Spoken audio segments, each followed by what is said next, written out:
Hey everybody, welcome to Nerdium, the podcast that takes a look at the chaotic world around us and decides, damn it, being an adult is hard, and just not as fun. So let's Peter Pan ourselves back to Neverland and focus on the really important stuff. Comics, movies, TV, and of course video games. I'm your host, Cary, the Big Bald Nerd, and joining me on my left as always is our fearless leader, the Doc Brown to my Marty, Matt. Today, friends, we find ourselves thinking of those long-gone classic days of video games, the lack of save files, the divine and sizzling soundtrack of the Atari 2600, and our decades-long journey alongside this ever-developing and innovating form of media. So let's all pile into my DeLorean and travel back and forward through time as we take a look at our video game history. Matt, when you're ready, fill up our Mr. Fuel generator, give me 1.21 gigawatts, and hold on as we take a look at what we, as children, thought was far more important than going outside to play.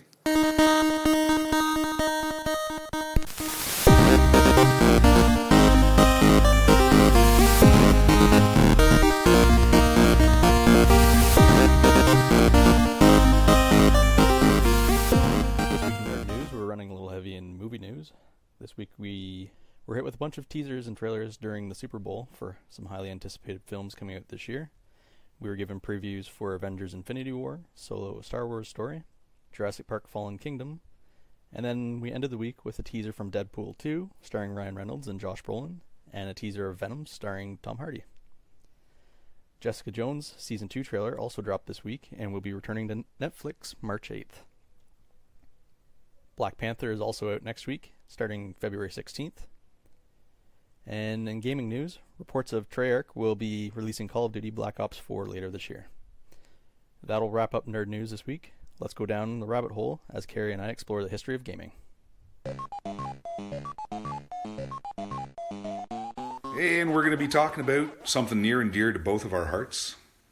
Something that every nerd out there loves and adores, or at least you would imagine they do anyway. And that's the video game history. Okay. Or at least a nice, quick, brief overview. It's kind of the one thing that ties pretty much all of us together. Mm-hmm. Some of us love comics, but I think we're movies, and sometimes you're DC, sometimes you're Marvel, but you love comics. With video games, sometimes you're Sony, sometimes you're Xbox. Yep. Or you're part of the master race, of which I don't belong, on PC.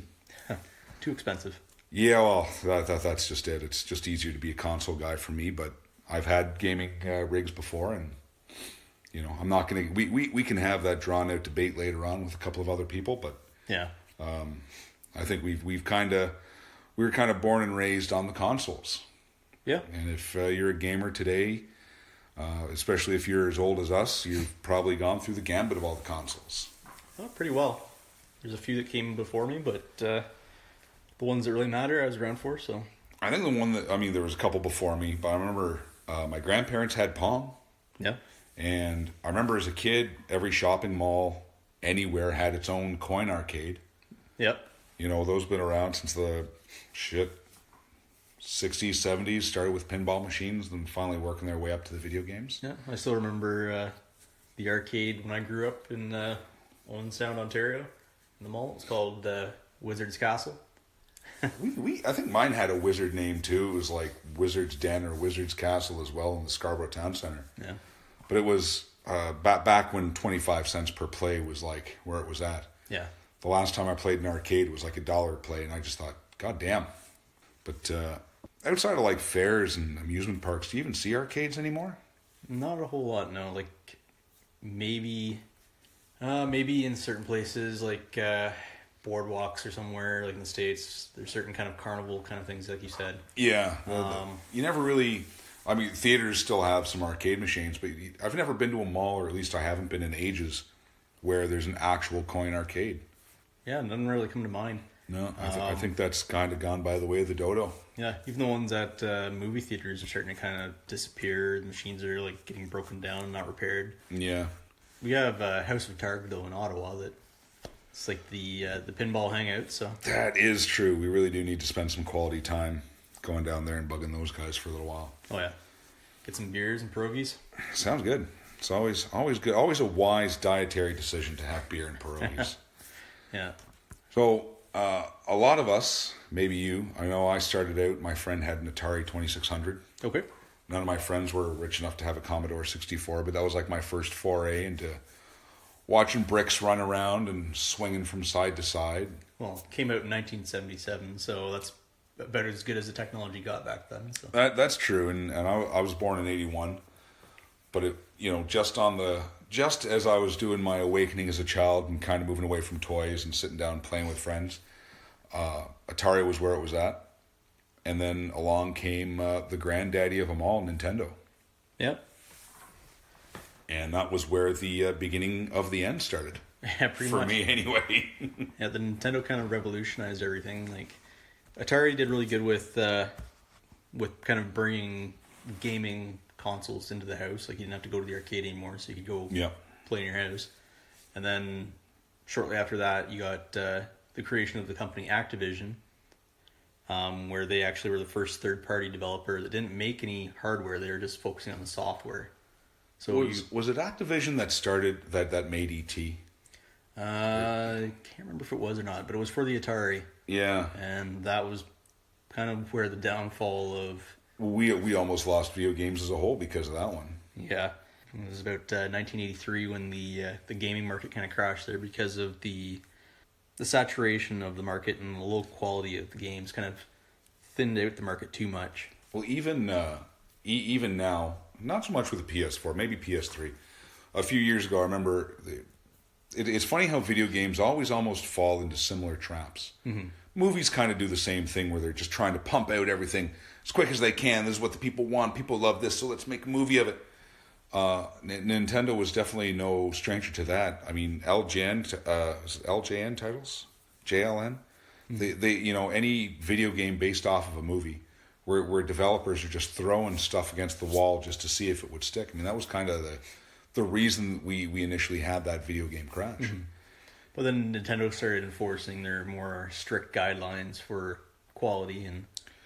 Well, Nintendo, the way Nintendo got away with a lot of what they did was because you had to buy the cartridges off of them. Yeah. You couldn't just go to Nintendo, and there was the Tecmo lawsuit. Mm-hmm. You couldn't just make a cartridge to sell to play on the Nintendo. That was verboten. You were forbidden to do that. Yeah. Nintendo had their own quality chip inside the Nintendo to prevent that from happening. And a couple of people figured out how to hack it. Yep. And started making games, and that obviously upset Nintendo. Yeah. But Nintendo did revolutionize what we would see as the console market. Yep. Nintendo was the first one that started coming out with the big mascots. Yeah. We wouldn't have the Sonic the Hedgehogs or the Crash Bandicoots unless we had the Mario or Zelda.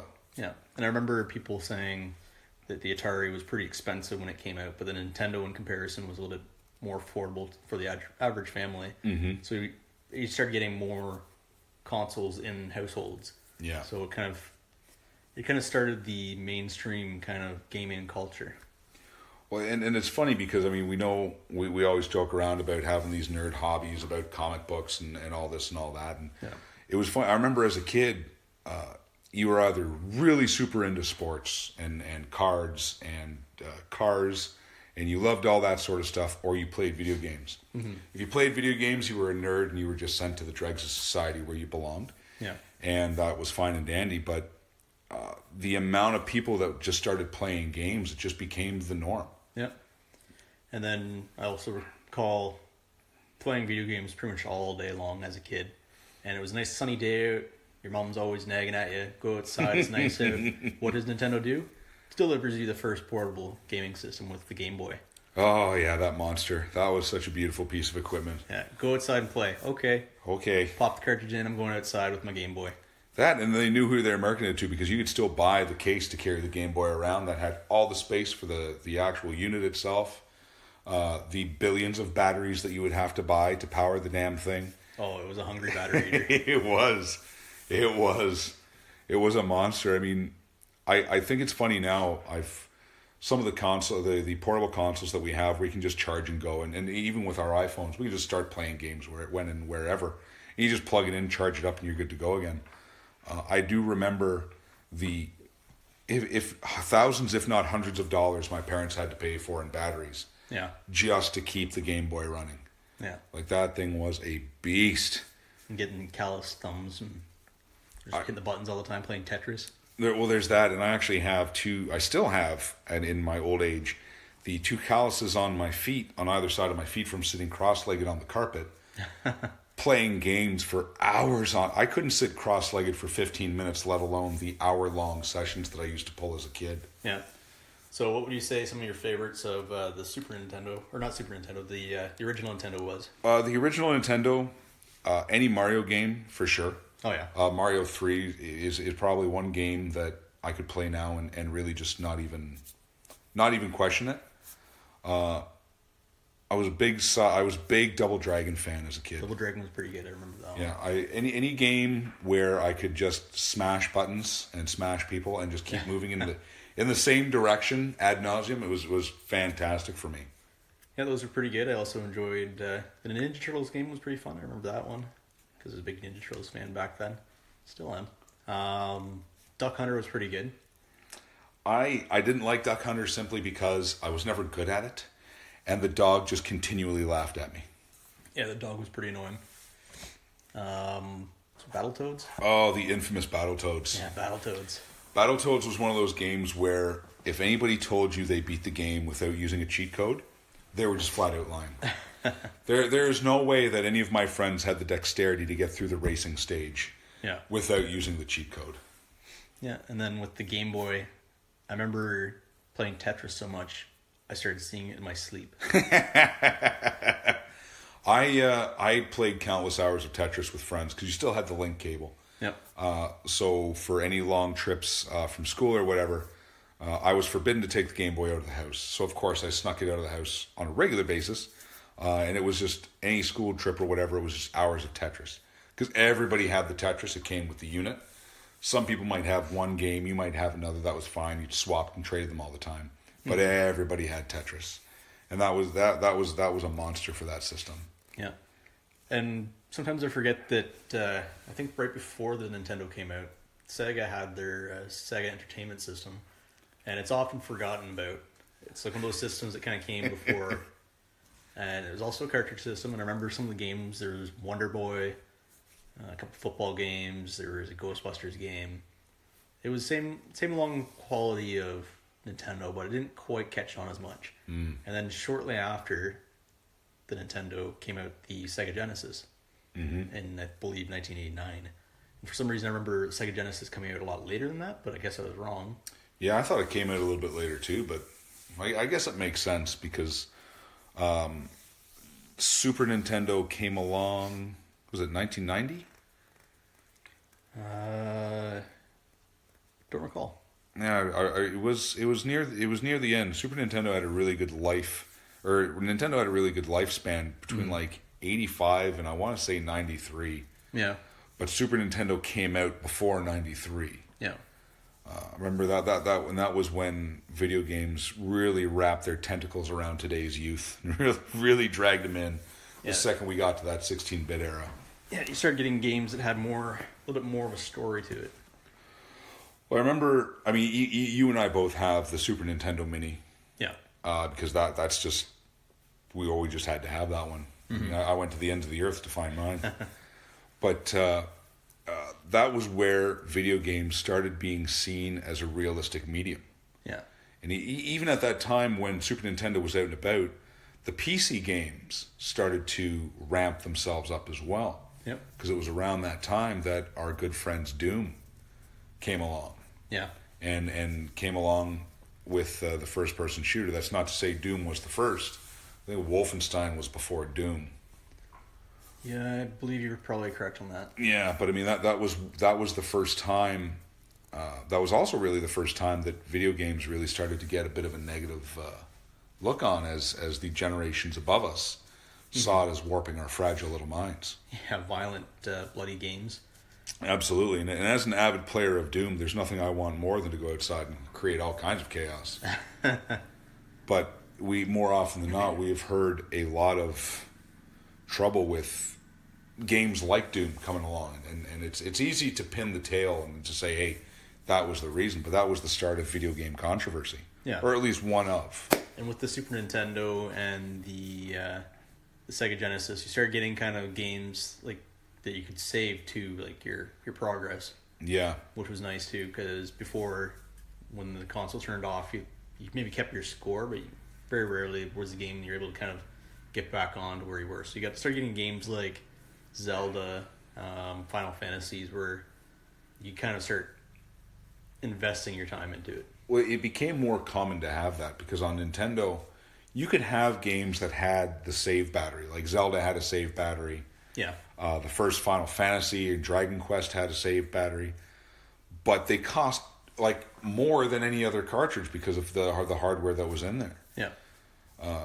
I had to, as a kid, my parents bought me a little notebook to write down countless passcodes over and over and over again.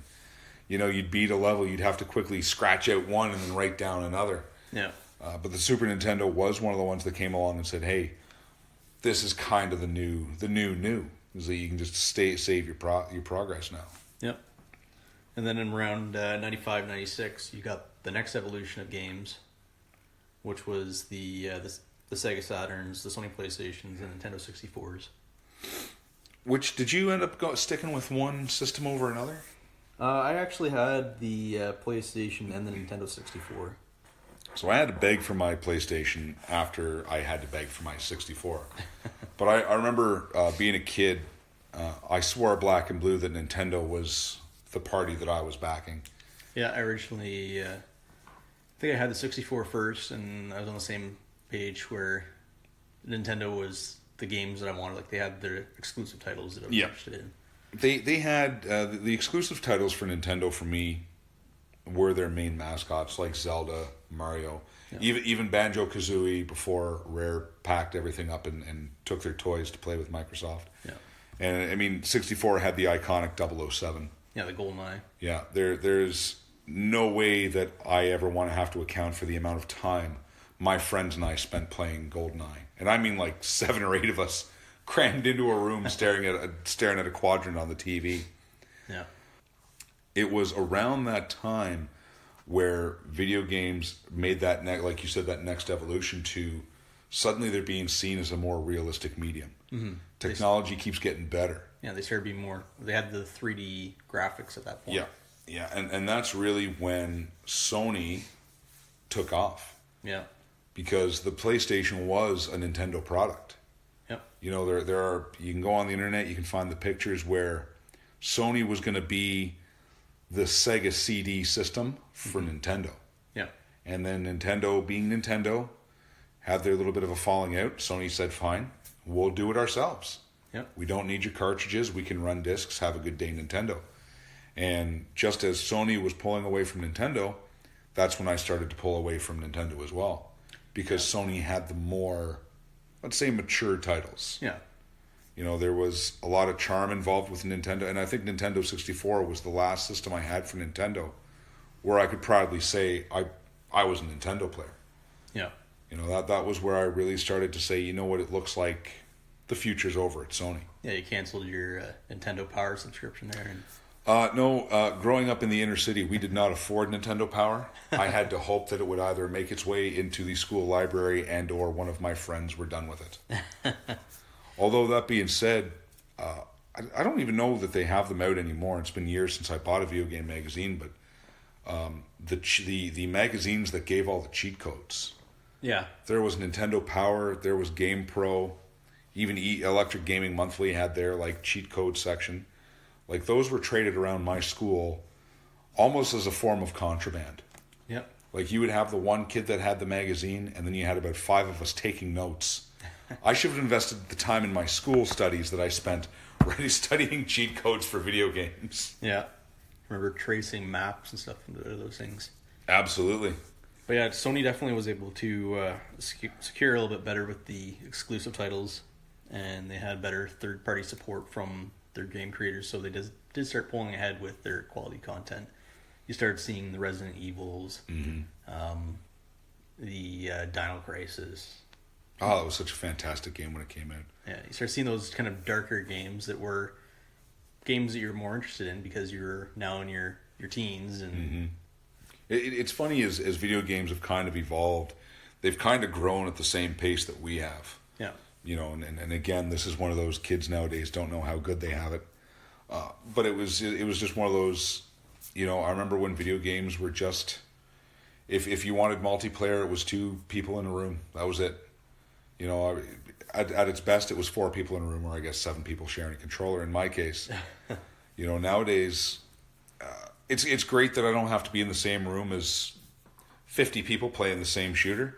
Mm-hmm. But on the same token, we've lost that charm of having to be crammed into the same room. And then at this time, we don't want to talk too much about PCs because, well, we don't really play a lot of PC games these days. PC is always it's always evolving. You can always get cutting edge PC equipment. It's hard to keep up. Yeah, you can't. You got to wait for the next generation of console. Although we've had this weird shift where you get the PlayStation 4, and then you get the PlayStation 4 version 2, yeah, and then version 3, and Xbox is doing something similar, and that is obnoxious to me. I get so irritated with that. Yeah. But like the PlayStation Slim, which is 3 times the size of the other one. Yeah, exactly. I mean, where PC does it well is that you can just upgrade your card, upgrade your sound card, and you can just continually rebuild, swap out parts, and that's of many of the charms I do enjoy with PC games, or PC gaming anyway, is the ability to just every 6 or 7 months, okay, I can upgrade and keep things nice and fresh and clean looking. But around this time, PC, though, it had its online gaming. Consoles mostly was still the split screen kind of multiplayer gaming. And then around 2001, you start getting the PlayStation 2, Xbox, GameCubes. And then those consoles started having the online support where you could actually go play someone else online. Yeah, it was a good first attempt. It was dicey as hell, though. Yeah. And I remember my first experience in online gaming. I was playing SSX, and I was good. I was a beast. I could slaughter all of my friends. Mm-hmm. I went online and got decimated in 5 minutes. I unplugged the online. I'm like, that was fun. And I went back to just playing my buddies again. Yeah.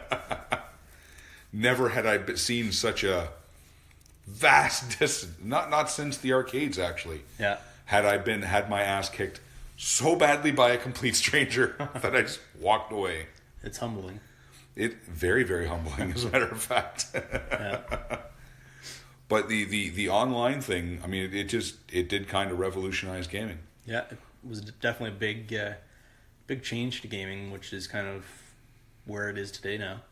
It does provide a unique experience if you've never experienced. Sometimes very positive, other times really negative. I have learned many dirty words from kids that are at least half my age that I don't think that they should know those words. Yeah, the voice cracking on the mic when they're screaming at you. I have been called some racial epithets I didn't think could apply to me, but apparently these kids know me a lot better than I do. Yeah.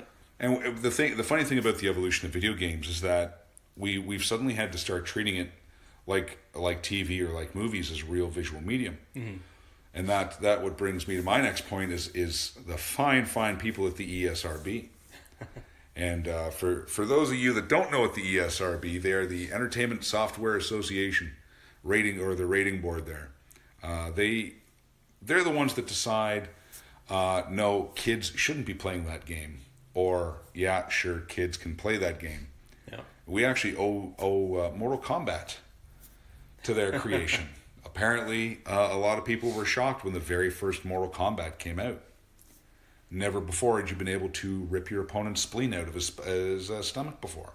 Yeah, and back then it looked like a spleen. If you do that now, it just looks like a little pink pixelated mess. It does kind of look like a pink... Well, actually, depending on what game you play. I mean, there are some games out there that are just... Well, now, yeah. Oh. But the original Mortal Kombat, like... I played the original Mortal Kombat. I was in Toronto a little while ago, and they had a Mortal Kombat machine just set up to play. Like, you just walk up and play. And I had some fun with it. It was funny, but I remember I was playing it, and my buddy and I were having a good time, having a couple of beers. And I remember thinking to myself, like, man, I really don't see what the big deal is. Because the original Mortal Kombat, yeah, there was blood and there was gore and there was some, unsettling stuff for the time. But Mortal Kombat today, you just got to flick the guy in the nose and there's about 10 quarts of blood sitting at their feet. Yep. Let alone just the gory visuals. I thought, man, this is hardly... I don't think they saw where video games were going. No. But, or they did and they got on. Or they did. Really quick. That is very true. That is very true. But then as games have developed and become more advanced, we've seen them more as like almost like cinematic features. Yeah. You know, to now we as the older gamers enjoy a little bit more of a mature story. And with mature stories come some mature imagery. Yeah. And it's not the dirty, filthy games of the Atari like Custer's Revenge, which, if you don't know what Custer's Revenge is, I would strongly recommend looking it up online. But it was a horrible attempt at adult gaming. and it was for the Atari. And I remember being a kid seeing the adult games and thinking, whatever, man. Like, just whatever. Yeah. But now, and I mean, you're playing Witcher 3. Yeah. There's some pretty adult situations involved in there. Yeah, there are definitely some adult situations. They're hard to explain when the wife walks by at that exact moment. I think that the imagery and the fact that you're sitting there watching it's explanation enough. I know when my wife first saw me playing Grand Theft Auto and saw me tip a stripper, I don't know how many thousands of dollars. I had a fun time explaining why I was doing that. I don't think she understands how important it is unlocking achievements. No, it's all for achievements. Yeah, or she didn't believe me. It had to be one or the other. Yeah, she only knew how you got that money to pay that stripper. Again, there's no need to confess any dark sins. She's, I think she's just happier not knowing what I have to do to get my money in these video games. She politely removes herself from the room while I start playing. Yeah, and then what brought us these amazing dirty images was probably in 2005, 2006. When we had the kind of introduction of the more high definition gaming. That really seemed to be where video games turned into more of an adult medium. Yeah, you start getting more of the realisticness. Yeah. You got the Xbox 360s and the PlayStation 3s, and you could start getting more realistic kind of graphics. Yeah. So it started looking more cinematic. PS1 and PS2 did a really good job at kind of setting the direction that we were going to be going. Mm-hmm. But when you had the PS3 finally showed up, Heavy Rain was a game. It's a long game. It's a cinematic game. You're not really controlling a whole lot of anything. It's more quick time events. But it was a very dark, very unsettling, gritty, interactive movie. Mm-hmm. And that seems to be kind of where we're going with a lot of different things. Have you ever played the games Fear for the 360? Nope. So, Fear came out around the time that, after The Ring and The Grudge came out, but around that time when that kind of Japanese horror was kind of big. And so you got this game called Fear, where you're a special ops person sent in to neutralize this young girl that has psychic abilities, and it was one of the most terrifying games I've ever seen. Yeah. There's scenes in it that are just very haunting. Like, I had surround sound at the time, and my roommate had a projector, so I'm sitting in our apartment by myself playing this game, and in parts of the level you can hear whispering behind you. Which, that's unsettling. Yeah, with the surround sound was just But then there's a lot of jump scares in that game. Highly recommend it. Probably doesn't hold up because the graphics have changed so much since. But just the elements in it were pretty spooky. The game that did that to me was called The Suffering. I think it was for PS2. And you were going through, you were an inmate in a prison that chaos just reigned.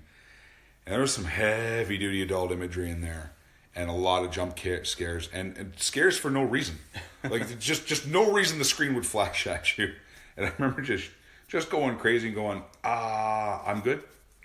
I'm good. The last game that really freaked me out is on PS4, and it was Outlast. And it was a free download. First I saw it on PC, and then they transferred it to PS4. And I was wearing my headphones, so good deep sound. And I got about 4 hours into the game itself, and then I just couldn't take it anymore. I just had to say, nope, and play something bright and fluffy. Something Steve would enjoy, something with cats, something. Viva Pinata or something. Yeah, some horrible thing. Yeah. Yeah, another game that I found well done and spooky was actually The Last of Us. Really good cinematic game. That was I was surprised with how well that was. Yeah. I remember even just the opening sequence itself was one that hit hard. Yeah, that opening sequence, like, you don't expect it to hit you that hard right at the beginning. No, I actually had to take a break. The first time I saw it, I was like, I'm going to go do something for a second. I got to collect myself. Yeah, like, I need to kind of just go take the dog for a walk or something. Yeah. And I think that's funny that video games are kind of starting to invoke that kind of emotional response with the audience. Yeah. And on the plus side, being an adult gamer, you want to have the more mature things. Mm-hmm. The downside to that is that unfortunately my son's going to have it even better when he's my age. Yeah. Yeah, and back to the kind of the progress of history there with the Xbox 360 and the PlayStation 3. You started getting more stable, better online gaming, kind of revolutionized. You started getting like kind of, you create your avatar, you can kind of get your online achievements. Yeah. It seemed to start to get a little bit more personal. Yeah. You know, a little bit more invested. You could do a whole lot more in that. There was that whole new, for us console gamers, we started to get more of what the PC gamers had been enjoying for quite some time. And then also you get 360 coming out with their kind of more revolutionary technology with the Xbox Connect, which was, at the time, it was kind of a neat gimmick. It teased a lot more than what it actually delivered eventually. I remember first seeing it and I thought it was really, really cool. Yeah. If anybody does accessories good, it's got to be Nintendo. But I remember when the Kinect came out, I was like, man, this is awesome. This is where it's going. Yeah. It was almost the first taste of what VR is going to be. Yeah, it was kind of the response to the Wii, but better. You didn't have the controllers. Yeah, and it just never, it really never took off. I think the technology was just a little bit too new at the time. Yeah, I remember like the kind of the introduction trailer to it, and I'm like, holy, like they're gonna be able to do all that? Yeah. Like just the things that it kind of teased that it could do. I was like, wow, that's impressive. But then it launched, and then it only did so much, and then they teased it. It's gonna happen. It's gonna get better. It just never did. No, it's similar even now. Like I have the PlayStation camera for the PlayStation. I had it hooked up anyway. That was another idea where it's just not quite there yet. Like the idea is there. It's almost like using Siri on an iPhone. Yeah. Where I remember when voice commands first came out, like 10 plus years ago on a BlackBerry. Yeah. And it barely worked half the time. Now I can almost have a full-blown conversation with either Siri or Cortana or whoever you're using. Yeah. So it'll be interesting to see where it is 5-10 years from now. And it was useful for the voice command aspect. Like I remember being able to go through your Netflix with voice commands or your hand gestures. That was kind of handy, but ultimately for gaming, it didn't really do a lot other than the voice commands. Like it was fun for Mass Effect to be able to voice command your squad. Mm-hmm. It was good for Madden games where you'd call audibles, which was kind of cool. Except the voice recognition technology wasn't great, so you're calling an audible. Next thing you know, you're spiking the ball. Or well, I got a first taste of that during PlayStation 2 when they released SOCOM, and you could talk into your earpiece and give your team direction. That was another cool gimmick that worked 60-70% of the time. And I speak pretty clearly into a microphone, so yeah. I know it wasn't me, but it was just one of those really cool gimmick, really cool to see where the direction could be going. I mean, even now, if I use the microphone on my headset, I can trigger various things on the PlayStation. Yeah. Really cool function. You have TV remotes nowadays that you can just talk into. So it's really cool where it's going. But now the big thing, or at least the latest big thing, was VR. Yeah. Yeah, it's a little bit further down the list there. We'll get to it. Oh, okay. Okay, yeah. You got such a big list. All right, let's go through your list. Oh, I did my homework this time. So next on kind of the developments was the introduction of gaming apps for the phone. So that's when you got games that were coming off the consoles and started being playable on their phones. So it started being more portable. it also kind of opened up gaming to a whole, not other generation, but a completely different audience. Yeah, a whole different market was opened up when that happened. Yeah, so. Absolutely. I know my mother-in-law could really care less about video games unless it's suddenly Candy Crush. Suddenly she's the Candy Crush champion of the world. And I know a lot of people that aren't gamers like you and I would call a gamer, but invest an awful lot of time playing games on their mobile devices. Yeah, probably while on the toilet too. Well, yeah. Words with friends. Last time on the toilet doing that. I remember as a kid, my father always brought the TV guide with the crossword into the bathroom. Now, I'm not sure anybody that I play Candy Crush with or Angry Birds with have not at least done it at least once on the toilet. Well, I remember at one point having a buddy at my place, and we're watching a movie. He has to go to the washroom, so I hit pause. He goes to the washroom, and all of a sudden I get a notification on my phone. It's my turn for a word on Words with Friends. I'm like, are you actually in there right now doing that? Well, and that's so funny because I remember watching a CNN clip like years ago, and they had taken Anderson Cooper's phone and given it a swab. Ugh. And they were like rhyming off all the cooties that covered this phone from one thing to the end, and they're like, and feces. Like, oh, Anderson, no. But I mean that's the way it is now. It's so portable, and like we were just talking about the Game Boy, it's the evolution of that. It's take games wherever you want now. Even Nintendo's playing that off with Pokemon Go. No, God no. No, I haven't caught anybody catching Pikachu on my lawn in ages. Not the augmented reality one there. The latest Nintendo console. Oh, Switch. Yeah, Switch. I kept wanting to say Wii U, but I knew it wasn't the Wii U. No, the Wii U lasted, I think, 4 years. So. It was a fun 4 years, I suppose. I never touched it, so I don't know. I guess it was 4 years. Yeah. No, and the mobile market for gaming is huge. Yeah. Absolutely huge. Because it's all those microtransactions where it's the little $2 here, $3 there. Good friends microtransactions. Yeah, back to that one, eh? Yeah, right. But moving on from that and back to consoles, even PCs, was in 2008 when you got World of Warcraft that came out. I think it was 2008. And that's when you kind of got the huge revolution of the online gaming where people were now funneling all of their time into this game. Yeah. There's been a couple of games that have actually sucked away the lives of many. The Sims did that to a bunch of people too when The Sims first came out. Yeah. But World of Warcraft was the first one out there. Well, they weren't the first multiplayer online game, but they were the first one to give you a world to walk through, to really invest in your avatar, to really get out there, to really ruin your marriage if you were looking to ruin your marriage. Yeah, like before that you'd have games like Diablo 2. Yeah, absolutely. That you play online. I remember playing Diablo 1 like for hours and getting all the super equipment, like all different shields and armor, swords. Of course. Ultimately, player killing people and stealing their stuff. Turning into a really terrible human being. But then Warcraft came out with this more immersive world that actually had its own economy, its own market, and it's just turned it into this whole other thing. So I remember when that game came out, I swore black and blue. I'm like, I am never paying to play a video game. What kind of horse shit is this? How stupid are these people? So many years down the line, I still play an online game that I pay for periodically. So it's so embarrassing.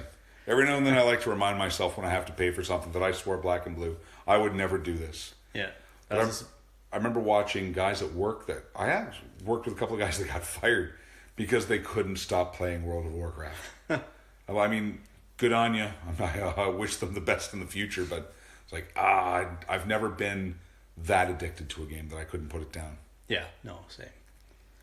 Close, but no. Oh, I've towed the line, man. I have towed the line, but never to that extent. Yeah, and then just kind of fast forward to the current state of things with games. You get the VR. The Kinect ultimately was not successful. It died. You're getting decrease in the motion controlled gaming with like the Wii controllers. It's a good technology, but it's hard. You can't really appease the console market because most of us in the console market really just want to sit on our ass and play a game. Yeah. If I want to be active, I have a gym to go to. I can get out and run up and down the street if I feel so inclined. But the console market really is, I'm going to sit here and I'm just going to turn off for a little while. Yeah. And I don't want to be waving around a controller or jumping around or doing anything like that. Yeah. But I have been interested in trying out the PlayStation VR. That being said, I will. Hey, if a VR unit suddenly showed up on my coffee table, I'm putting it on, and I'm enjoying it for a little while. I just can't justify spending the money on it right now. But it's if I knew it was a well established, this is where we're going now technology. Yeah, I might be more inclined to buy into the hype. Yep. But PlayStation is releasing the PlayStation 5 within a couple of years. Yeah. And the Xbox, they're going to be releasing theirs in a couple of years as well. Mm-hmm. No one is switching solely to VR anytime soon. There's certainly developers that are looking into it, and they're looking to see where it's going. The Oculus Rift is doing good. Everybody's got their own VR thing going on. Just like the wireless controllers, where you used to have to pump them full of batteries or they couldn't hold a charge. It's going to end up being good. Yeah. It's just not, it's not right there now. No, not yet. And being a person that kind of jumped on the Kinect there, I'm a little bit more wary about it these days. So I'm not rushing out to get one. Yeah, same here. I mean, that's why I very rarely ever pre-order a video game anymore. One, every time I've done it, I've been burnt. Yeah. With the exception of like maybe the Dragon Age game, stuff that I enjoy. But I pre-ordered Mass Effect because I loved it. Yeah. And they're love the series. Excuse me. There's a litany of stuff where it's like, here's my money, just take my money, and then I'm just let down. Yeah. So now I've just kind of pulled back and said, you know what? I'll chill out here. When PlayStation 5 comes out, I'll have a PlayStation 5, I'm sure. But that being said, when it comes to the newfangled technology, I'm just going to kind of watch how it unfolds. Yep. So also you see like almost no games these days that have like the split screen capability. It's almost all multiplayer. What would be the purpose of putting split screen in when pretty much everybody has the internet? Yeah. Pretty much everybody has. Nowadays you have to have either a Xbox Live membership or a PlayStation Plus membership, or both if you're going to run dual systems. Yeah, it's expensive. Yeah, so everybody kind of, if you're a gamer, you're already pretty much online anyway. Yeah, and then the whole online thing. You've seen this bizarre, well, it's bizarre to me, but this really kind of strange culture of gaming that's come out with like the esports and the leagues, and that it's funny because esports have been around long before it was called esports. Yeah, but nowadays it really seems to be taken off. Now it kills me when people refer to these guys and girls as athletes. I think I die a little bit inside every time I hear it. But I've watched videos of these people playing, like especially Street Fighter, StarCraft. Like these are serious competitions. Yeah. I remember when I was a really, really young kid, Blockbuster Video held the first video game competition, like early 90s, man. Early 90s. And I thought, wow, that's really cool. Yeah. It was nothing compared to what it is now. No. They rented arenas. Yeah. Now. Yeah. And people pay to see this stuff. This is what kills me. People pay.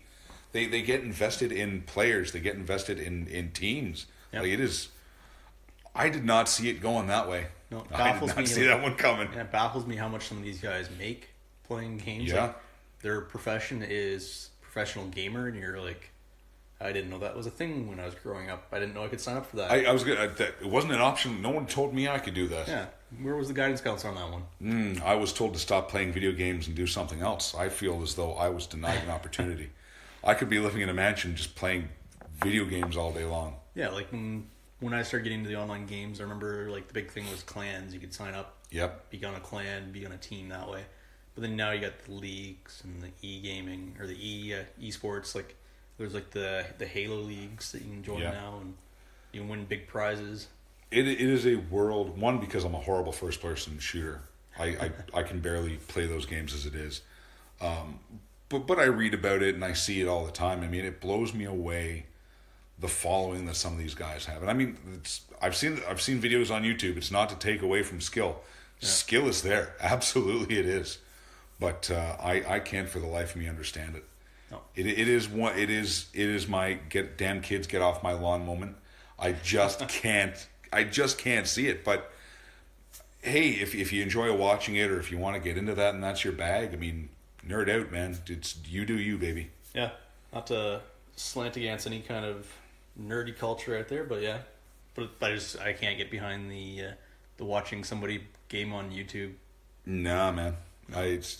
As horrible of a player on certain games as I am, I would much rather kind of be involved, getting my ass kicked from one end of the room to the other, as opposed to just sitting there and watching it go on. Yeah. And I mean, most of the reactions are pretty genuine. Like, the announcers are invested, the fans are invested, the players are definitely invested. Yeah. For that kind of money, I would be invested. Yeah, maybe it's just I'm a little jealous I can't get paid millions of dollars to play games. But that's probably, well, yeah, that definitely does not help quell the fires.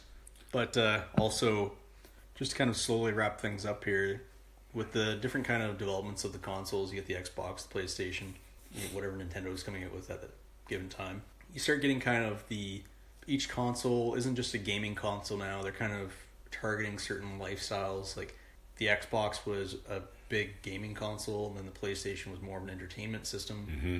But you start getting kind of more of a lifestyle branding, like you do with like companies like Coke and Pepsi, where you get brand loyalty, where people are like, I'm a PlayStation guy, I'm an Xbox guy. Yeah, that's very true. And that's very, very true. I'm a guy that's got both, but it got expensive. But at the same time, I don't have the same kind of loyalty at the same time for each console. I'll play one for a while, and then I'll play the other one for a while. Yeah, and it's gonna sit dormant. I used to be a dual console, so I had my 360 and I had my PlayStation 3. Microsoft burnt me. I went through three or four 360s. Yeah. But that was during the age of the Red Ring. Yeah. You can only kind of burn. I say burn me. They always replaced it. Yeah. But I mean, that's irritating. When you're a gamer, that is super duper irritating. So I typically just stick with my PlayStation. But that being said, I don't bark that Xbox is inferior. That being said, I got a couple of friends that play Xbox exclusively, and I always make fun of them and tell them that because I'm an adult, I have the PS4. But that's more just tongue-in-cheek humor. I've never been so rabidly loyal to a brand that I don't believe that there are certain things Xbox does better than PlayStation, or vice versa for that matter. Yeah, agreed. And I also had the same problem with the 360. I went through 3 of them. And it's that whole one ring to rule them all kind of thing with the Red Ring. And I think it was the last one that I sent in within the warranty time to get fixed. And they sent me it back with this nice little letter saying, we're not fixing it because it got bumped in shipping. And they checked the box off saying, they had like a list of things for reasons why they wouldn't fix it. And bumped in shipping wasn't on there, but there was actually a box for Act of God. And that was checked. So I called in saying, what the hell? Like, I sent it in this state, and you said it got damaged more in shipping, and now you're not going to fix it. So then I was kind of like, okay, going to PlayStation, and then they got me again. I'm back on the Xbox One. I missed the part of the Bible that said God is prone to mess around with your hardware. It's the level cities, but I don't remember him saying he was going to dick around with my video game console. It's the Old Testament. Oh, the old one. Yeah. The one that's far more prophetic than any of the others. Yeah, it was really really dark end of days stuff in that one. Cool. Got to get my hands on that one. No, all right. So. I think that it's safe to say that video games are going to be here for, well, long after we're gone. Yeah. So it's going to be interesting to see what it turns into. See what's in the future. I'm looking forward to it and can't wait to waste all of my money on it. Continue that never-ending pit of despair. Yeah, and pass that addiction on to the next generation with their children. It is important to raise your children properly, teaching them how to play video games. All right, that being said, I think that wraps up this week's conversation on gaming history. I think we touched on pretty much everything. So I think we covered it all. I mean, if anybody out there wants to let us know what they want us to talk about or any ideas, feel free to drop us a line. Yeah, we're on Twitter and the Instagram machine, so all over the interwebs. Yeah, Facebook too, so just send us a message and let us know. Take care, guys.